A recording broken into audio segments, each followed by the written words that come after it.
Hello everyone, and welcome to History of the Ancient World. Today we're journeying back in time to the fertile lands nestled between two legendary rivers, the Tigris and the Euphrates. This region, often called Mesopotamia, which literally means the land between the rivers, is widely regarded as the cradle of civilization. Why here? What made this stretch of land so special that it sparked the dawn of cities, writing, and empires? Let's find out.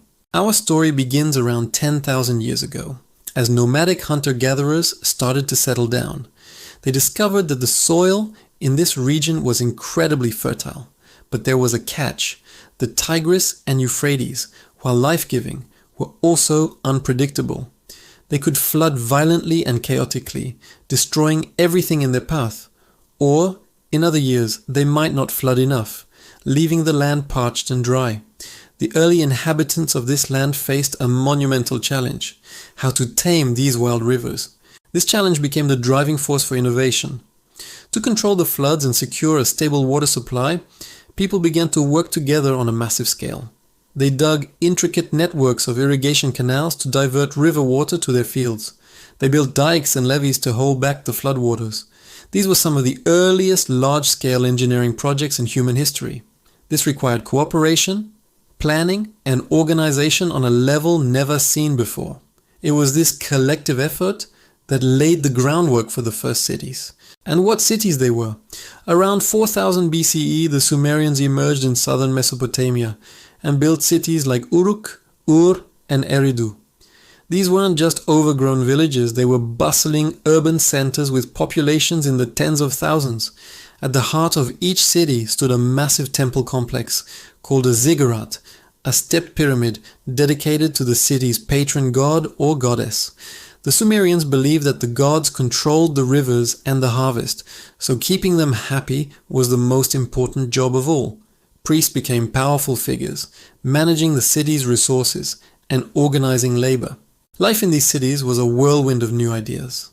Because of the reliable food supply from irrigated agriculture, not everyone had to be a farmer anymore. People could specialize in different crafts. We see the rise of potters, weavers, metalworkers, and merchants. This surplus of food and goods also led to the development of trade. Mesopotamian cities began trading with distant lands, exchanging their grain and textiles for wood, stone, and metals, resources their river valley lacked. The rivers themselves became superhighways for this commerce, with boats carrying goods up and down their currents. But perhaps the most groundbreaking invention to come out of Mesopotamia was writing. With all this complex activity, managing grain storage, tracking trade deals, and recording religious rituals, people needed a way to keep records. Around 3200 BCE, the Sumerians developed a system of writing called cuneiform. It started as simple pictures or pictographs pressed into wet clay tablets with a reed stylus. Over time, these pictures evolved into wedge-shaped symbols representing sounds and concepts. Cuneiform unlocked a new world.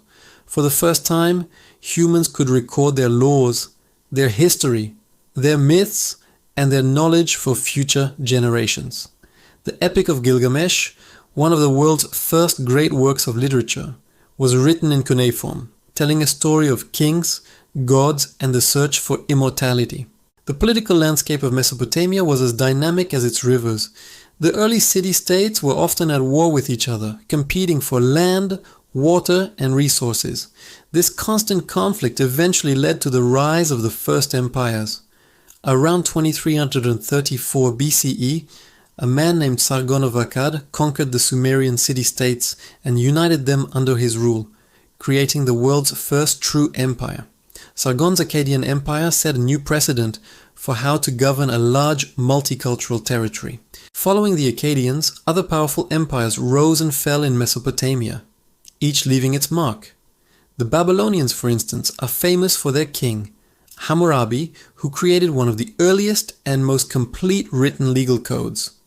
The Code of Hammurabi, inscribed on a massive stone stele, detailed laws for everything from property disputes to criminal justice, famously operating on the principle of an eye for an eye. The city of Babylon itself became a symbol of wealth and power, renowned for its magnificent architecture, including the legendary Hanging Gardens, one of the 7 wonders of the ancient world. Later, the warlike Assyrians from northern Mesopotamia along the upper Tigris built a formidable military machine. They used iron weapons and sophisticated siege tactics to conquer a vast empire that stretched from Egypt to Persia. The Assyrian kings ruled with an iron fist, but they were also great builders, creating spectacular palaces adorned with intricate carvings depicting their military victories and royal hunts. Their capital, Nineveh, housed a vast library containing tens of thousands of cuneiform tablets, preserving the knowledge of Mesopotamia for centuries.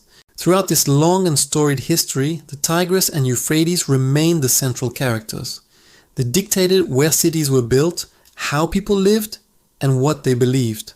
The cycle of flood and harvest shaped their calendars and their religious festivals.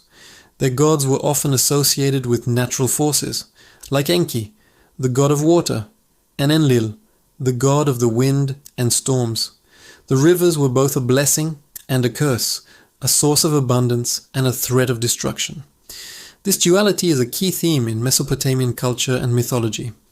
It taught the people resilience, ingenuity, and the importance of community. The innovations born from this river valley civilization spread far and wide, influencing cultures across the ancient world. The concept of the 60-minute hour and the 360-degree circle that comes from the Sumerian base 60 number system. Our modern calendar has its roots in their lunar calendar. The development of astronomy, which they used to predict floods and plan agricultural cycles, laid the foundation for future scientific inquiry. Eventually, the power of Mesopotamia began to wane. A combination of factors, including constant warfare, environmental degradation from centuries of irrigation, which led to soil salinization, and the rise of new powers like the Persians, led to the decline of the great river valley empires.